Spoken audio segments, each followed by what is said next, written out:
Me back there? Yes.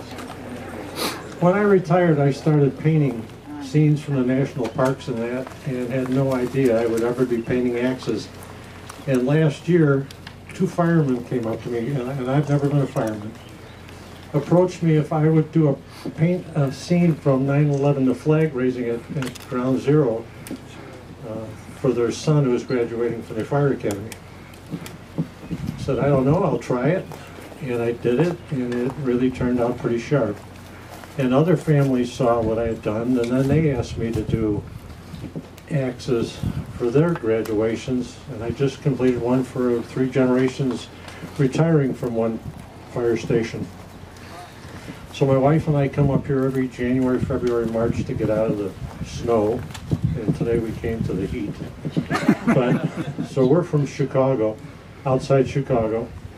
And so last January, you know, I just thought, you know, with all the meaning that these things were giving to families, and I thought, you know what, let me come up here and offer my services, and maybe I'll do one for Yarnell.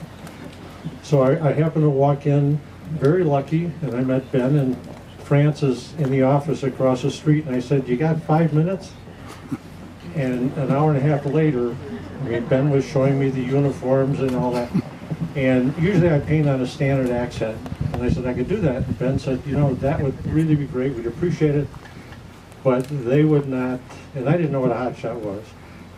They would not relate to that axe because that's a standard fire axe. And they are wooden wireland axe users.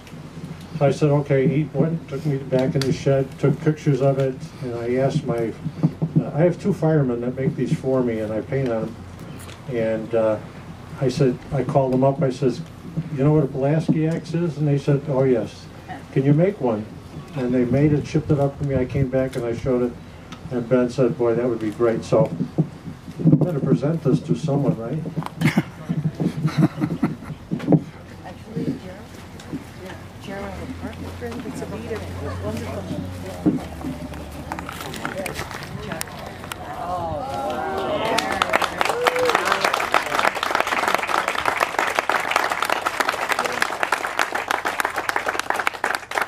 I usually do the standard fireman's uniforms and colors and all that, but wait, he says that's not going to work. They don't wear uniforms. Wait. Turn it on. They wear a different uniform, which, well, I got a lot of education since I started this, and I wanted something that represents really what they're all about, and the ruggedness of it, and the uniform. I had their names engraved on it also. Wow. So,